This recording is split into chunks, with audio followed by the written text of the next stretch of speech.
Assalamualaikum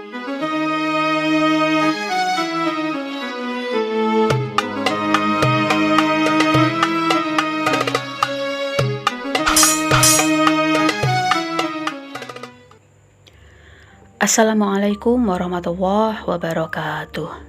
Syurga merupakan dambaan setiap manusia yang telah meninggal dunia. Surga juga diciptakan oleh Allah Subhanahu wa Ta'ala sebagai pahala atas ketaatan manusia dalam menjalankan perintahnya dan menjauhi segala larangannya. Untuk mendapatkan syurga, manusia harus melakukan berbagai amal soleh di dunia. Menghindari hal-hal yang dilarang juga dapat mendatangkan pahala dan beban amal sehingga terhindar dari panasnya neraka. Setiap orang beriman tentu berkeinginan untuk masuk surga. Penentuan seseorang akan masuk surga atau neraka tergantung pada amal perbuatan kita selama di bumi. Kemudian, dalam Islam ada beberapa kelompok yang dilarang menyentuh api neraka. Siapakah itu dan apakah kalian termasuk di dalamnya? Mari kita simak video ini sampai selesai. Nabi SAW pernah bersabda, "Apakah kamu ingin aku menunjukkan kepadamu seseorang manusia yang tidak dapat tersentuh oleh neraka?" Ikhwanul Muslimin bertanya, "Maukah kamu melakukan itu, wahai Rasulullah?"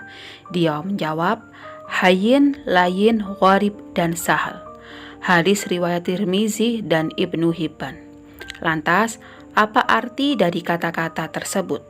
Yang pertama adalah hayyin, yaitu salah satu golongan yang dikatakan Rasulullah akan terhindar dari api neraka adalah hayyin. Hayyin adalah orang yang memiliki kedamaian dan bayangan lahir dan batin. Orang hayyin ini tidak mudah marah, tidak berkata buruk, tidak mudah menghina orang, dan selalu menjaga lisannya. Kelompok ini juga mempunyai hati yang lembut dan merupakan karakter yang menyenangkan orang-orang di sekitarnya. Karena mereka bisa menahan amarahnya, menghindari pertengkaran dan mengalah meski mereka benar. Orang yang memiliki sifat hayyin ini biasanya tidak pandai menyakiti perasaan orang lain dan selalu berhati-hati dengan perkataannya. Sebab kita tahu bahwa sebagian besar dosa berasal dari satu bagian tubuh, yaitu mulut. Yang kedua adalah layyin, yaitu sekelompok orang yang selalu menginginkan kebaikan bagi orang lain. Tampaknya dia adalah orang yang tenang dan sopan, baik dalam perkataan maupun sikapnya. Oleh karena itu, kelompok ini tidak kasar, tidak menuruti sebuah hawa nafsu, dan baik kepada semua orang. Yang ketiga yaitu gharib, yaitu golongan lain yang dilarang oleh Rasulullah SAW. Menyentuh api neraka adalah gharib, yaitu perkataan yang selalu diucapkan akan selalu menyenangkan dan ramah terhadap semua orang yang mereka temui. Wajah orang gharib ini sangat menyenangkan karena ia sering tersenyum. Kehadirannya pun menciptakan suasana yang nyaman dan tenang. Kelompok ini selalu menyebarkan kegembiraan kepada orang lain. Kelompok yang nomor 4 yaitu sahal. Kelompok ini terdiri dari orang-orang yang tidak pernah mempersulit keadaan orang lain dan cenderung suka menolong kepada sesama. Dapat dikatakan bahwa orang sahal selalu mempermudah orang lain. Mereka dikenal mampu menyelesaikan masalah apapun dengan kepala tenang dan dingin.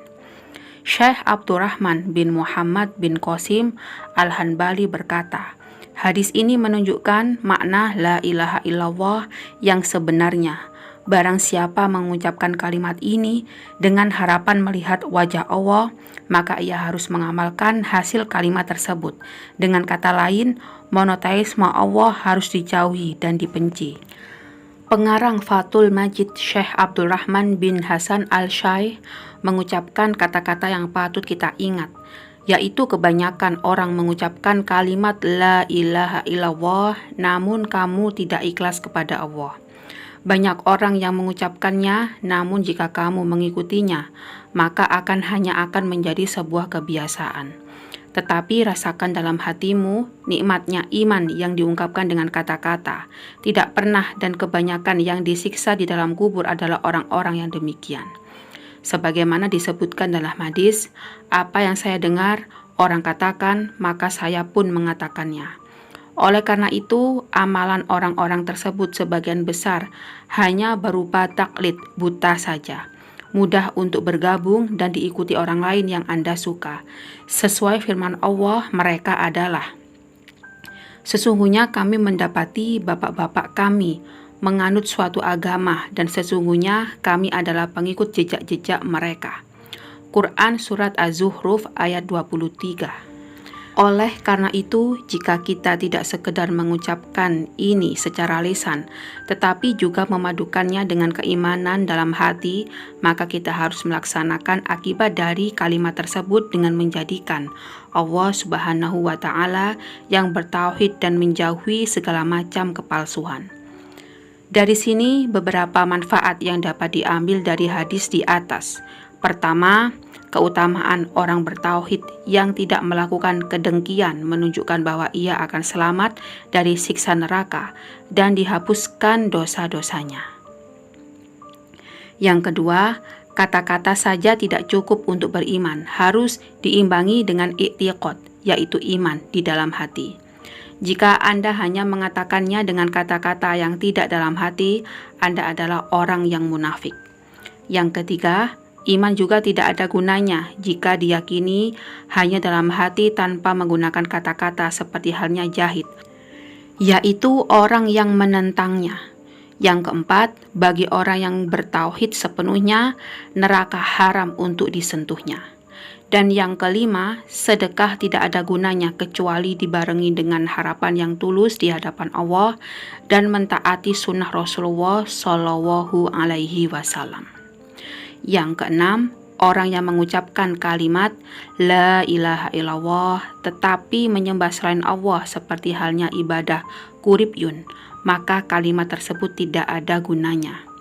Yang ketujuh, Tuhan mempunyai wajah yang layak baginya sesuai dengan kemuliaan dan keagungannya. Sahabatku beriman yang dimuliakan oleh Allah, semoga kita termasuk dari semua dari sifat-sifat keempat tersebut dan dimasukkan dalam surganya Allah Subhanahu wa Ta'ala.